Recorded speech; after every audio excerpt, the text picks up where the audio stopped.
My grandmother and I had a very close relationship.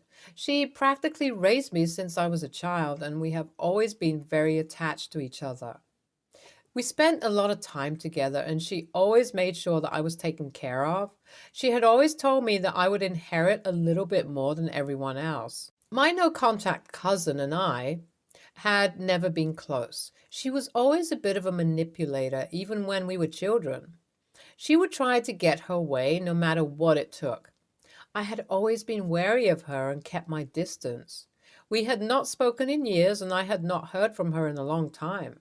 When I visited my grandma, I was shocked to see my cousin there since we hadn't seen or heard from her in years. I greeted her politely, but something felt off.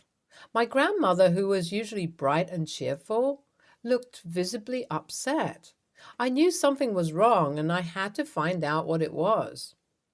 I tried to engage my cousin in small talk, but she was vague and evasive.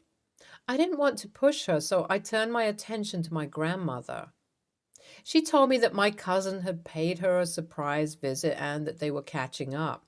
However, the more she spoke, the more I realized that something was amiss. My grandmother seemed hesitant to speak her mind in front of my cousin, and that's when it hit me. My cousin was manipulating her. I didn't know how or why, but I knew that I had to act fast to protect my grandmother. I left soon after, but I couldn't shake the feeling that something was wrong. I decided to do some digging and investigate what was going on behind the scenes. It wasn't easy since my cousin had cut off all contact with our family years ago. However, I was determined to find out what she was up to. I was worried and confused about what I saw, so I started digging for more information. I asked my grandma about her visits with my cousin and what they talked about, but she was always vague and would change the subject. I decided to hire a private investigator to follow my cousin and gather information on her activities. The investigator found out that my cousin had been secretly meeting with my grandma for months and was manipulating her into changing her will to make my cousin the sole beneficiary of her estate. My cousin had even convinced my grandma to disinherit me and my siblings by telling her lies about us and turning her against us. After finding out about my cousin's manipulation of my grandmother, I decided to share my discovery with my family. The family was shocked and upset by the news. They all gathered to discuss what to do next. They agreed that she, our cousin, needed to be confronted and that legal action should be taken if necessary. I contacted a lawyer and we started gathering evidence to prove my cousin's manipulative behavior. We found out that she had been convincing Grandma to change her will and make her the sole beneficiary. This was a clear case of undue influence. As we delved deeper into the matter, we received another report from private investigator. It stated that my cousin had been involved in a fraud scheme and had been borrowing money from my grandma to cover her tracks. I was heartbroken to hear this. How could my own cousin do this to our family? And how could my sweet grandma fall prey to her manipulations? I shared this news information with my family, and it only added to the frustration and anger we all felt. We knew we had to act fast to protect my grandma's assets and ensure that justice was served. Our lawyer advised us to gather as much evidence as possible before we went to court. The next few weeks were filled with tension and anxiety. We were all worried about what would happen in court and whether we would be able to prove our case against my cousin. We had to be careful not to upset my grandma, who was still oblivious to the situation. But we continued to dig deeper and gather more evidence. It was hard work, but we were determined to see it through to the end. We discovered that my cousin had been using my grandma's money to fund her lavish lifestyle and pay off her debts. Surprised to hear from her, as she had cut off contact with the family for years. As my family and I prepared for the court case, I received a call from my cousin. I was surprised to hear from her as she had cut off contact with the family for years. She asked if we could meet to discuss things before the court case. I consulted my lawyer and he told me to record the conversation just in case. I agreed to meet her, but I was cautious. During the meeting, my cousin tried to justify her actions, saying that she was struggling financially and needed the money. She tried to convince me to drop the case and work out a deal where we could both get a share of the inheritance. But I knew that wasn't the right thing to do. I left the meeting feeling more resolved than ever to expose my cousin's actions in court. I knew that my grandma deserved better and that my cousin needed to be held accountable for her actions. The day of the court case arrived and tensions were high. As we sat in the courtroom, my cousin looked nervous, and I could see the anger in her eyes. But it was too late. The evidence against her was overwhelming, and the judge ruled in our favor.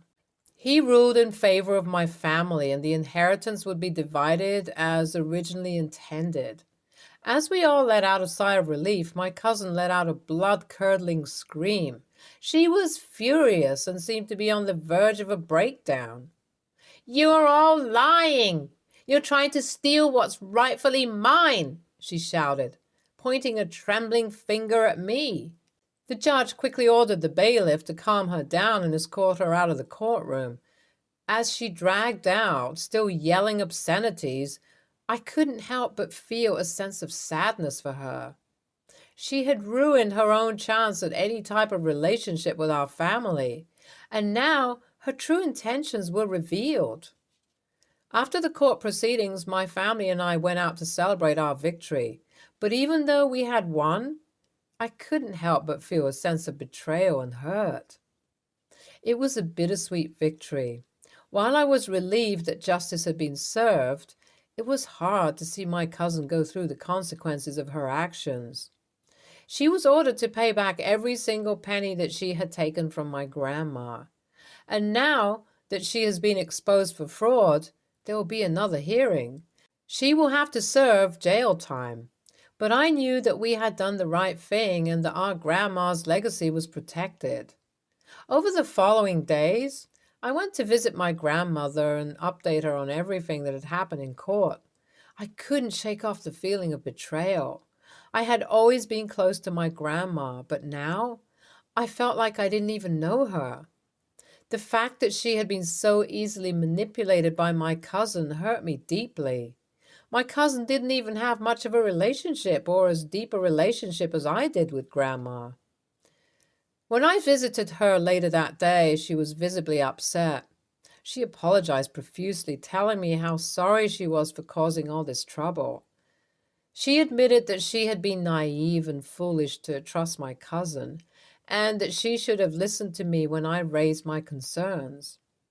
As much as I wanted to be angry with her, I couldn't help but feel sorry for her.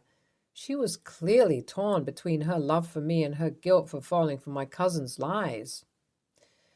It was clear that she was regretful of her actions, and I could see the pain in her eyes. I reassured her that I didn't blame her and I still loved her, but our relationship would never be the same again. The trust that we had built over the years had been shattered, and it would take time to rebuild. Despite her apologies, I could still sense the guilt in her voice. It was evident that she was struggling to come to terms with what had happened, and I knew that it would take her time to heal. In the end, all I could do was forgive her and hope that she would learn from her mistakes. I knew that our relationship would never be the same again, but I was willing to work towards rebuilding it. After all, she was my grandma, and I loved her no matter what. Update 1. A month had passed since the incident in court, and the family had gathered again at Grandma's house. This time the mood was much lighter, and everyone was smiling and laughing. We had been visiting Grandma more often. It was our way of assuring her that we still loved and cared for her. We didn't want her to feel alone and isolated, especially after what had happened. Grandma took a deep breath and looked at each one of us in turn. I wanted to apologize to all of you for what happened, she said, her voice shaky with emotion. We all exchanged surprised glances, not expecting Grandma to take the initiative to speak up like this. I was blinded by my love for your cousin, and I made a terrible mistake, she continued. But you were all right. She had been manipulating me, and I'm so sorry for what she did to you. We could all see how genuinely sorry Grandma was, and we each took turns hugging her and reassuring her that we had forgiven her. It was a relief to finally put all this behind us and move forward as a family. NTA, I can't believe the nerve of that cousin. To manipulate and take advantage of her own grandmother like that is just despicable. It's sickening to think that someone could be so self-centered and greedy. It makes me sick to my stomach knowing that people like her exist in this world. The way she treated OP and her family is just awful. I hope she gets what she deserves for what she did. No one should be allowed to treat their family like that and get away with it. NTA, it takes a lot of courage and determination to stand up to someone like that cousin. I'm proud of OP for taking action and not backing down. She did what needed to be done to protect her grandmother and her family's inheritance. It's not easy to go up against someone who has been manipulating your loved one for months, but she did it with grace and strength. Next story. My boyfriend John and I have a nice relationship. The most stable one I ever had for sure. He is a great person who is appreciated by both my family and my friends and who makes me a better person. John had always been extremely patient and sometimes too kind, which is why his behavior that I will talk about is bothering me a lot. For context, John lost his mother 3 years ago on the evening of the 24th of December. My parents and I live in Germany. However, my parents are English, so this year it was decided that Christmas would be spent in the UK, and of course I invited John. The 24th had been a day John always spent with his grandmother. However, the tickets were cheaper on the 24th to go to the UK, and even though I proposed to go on the 25th, John told me it was okay to leave on the 24th. So we left. The first part of the journey we were with one of my father's closest friends who just lost his wife. So everyone was in mourning and it was a difficult atmosphere. Also, the 2 days family and rest of the time alone time with John was reduced to spending time with one of my family members every day and having no time to ourselves. Me and my siblings argued. My parents argued. Siblings, me, and parents argued. It was horrible, but John stayed calm and comprehensive. We came back in the morning of the 31st, slept, and then spent time with some of my friends. John was okay, not himself, but not unpleasant. Afterwards, we went out. John isn't particularly for that kind of music we listened to at the party, hardcore metal. But whenever I asked if he was okay, he said yes. At a certain moment, we went to another party in a small venue. There was also hardcore metal. I know John doesn't like hardcore metal. I told him before. I told him he could go home whenever he wanted. He seemed pissed at a certain moment, told me he wanted to go home. I told him, stay for another 20 minutes, make an effort. This was at 4 in the morning. John then lost it and said, I spent the 24th and 25th with your arguing family. I have done enough effort. I started crying. He told me how he would have wanted to be with his family, which he didn't express to me before, and then John left. And in front of my friends, he gave me a kiss on the cheek, which shocked everyone. I told him when I came home that in no way did I appreciate him arguing with me in public, that he ruined my party and that he is a party pooper for behaving in this way, and that I expect him to apologize to all my friends who were at the party. TLDR. AITA for telling him he ruined my NYE and to ask him to apologize to my friends? So let me get this straight. You took your boyfriend on an unpleasant holiday that started with mourning and continued with constant arguing among your family for a week when you were supposed to have some quality couples time. Then went to two different NYE parties where he didn't know anyone but you and didn't like the music. You told him he could go at any time, but even though you'd kept him out until 4 a.m., you pressed him to make an effort and stay longer when he finally had enough. You tried the patience of a saint. It sounds like this entire holiday has been conflict and stress, and him being accommodating, and he finally snapped because you'd promised all night to be accommodating, but pressured him when he finally had enough.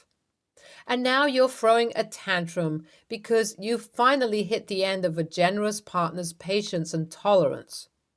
Of course, YTA, you're the one who owes him an apology. YTA, Jesus. Ignoring all the other BS you and your family put him through, you had just told him to leave whenever he wanted. You knew he wasn't a fan of that genre of music. So when he says that he wants to take you up on the offer and leave, you tell him he's not making an effort? How short-sighted are you? Or is this just straight narcissism? Next story. My wife is a teacher and refuses to work over breaks. She's 32 and I'm 31. We're both women. We live in a high cost of living city. We need to live in the city for her job because of the union rules. I work from home about 40 to 45 hours a week at my main job. Then I work at about 10 to 15 hours a week at a part-time job outside the home. I also help my brother with his business, which is usually only about 4 or so hours a week, but he pays me. Recently, we've needed to adjust our budget a lot because of rising costs. We're trying to afford to put down a down payment on a condo in the city closer to her school, which is in a richer neighborhood. We both have loans and medical issues that take up a lot of our budget. Our rent is going up and something has to give.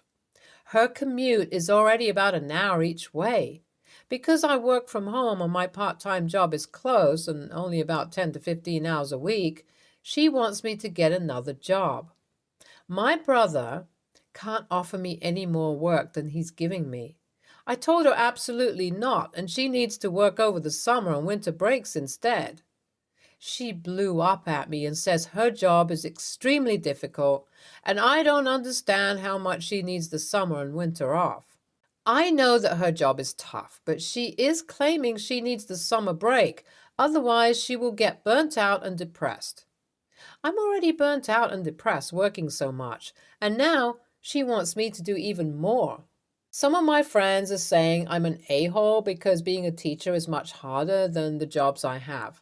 Some of my friends are saying she's the a-hole because I'm already working multiple jobs and she gets the summer and winter off. AITA for telling my wife I won't get a job and she needs to get another job. NTA, you are working 54 to 64 hours a week. Teaching is certainly a more than 40-hour week occupation. I'm married to one. However, there is no reason that she cannot pick up a part-time summer job that is something she genuinely enjoys. A baker, Uber, part-time editing from home. The options are endless, and surely there is something within her interest that will not be adding a lot of stress because it's not teaching over the summer. She's the a-hole for insisting that you work more than her, and using her job as a reason for why that should be. Would she be willing to compromise on a smaller apartment? If not, then she needs to look at ways to contribute to keep what you've got or get what you want. NTA, you have 3 jobs working at least 60 hours a week already. She has 1 job. My ex was a teacher and several of my friends are too, so I know that some breeze through it and some struggle and have to work a lot of hours. It's not always an easy or lucrative job. Ultimately, she has more hours available than you for an additional job. If she's not willing, then you may not get that condo. And if money's tight, how will you pay for the increased taxes? For the AC that broke? For the water leak that ruined the floors? And you need to replace the dishwasher, etc., etc. I suppose it might be a discussion about if her job is lucrative enough or if she needs to get another one that pays better, and maybe the same for you. Stay tuned for more stories from our girl relationships.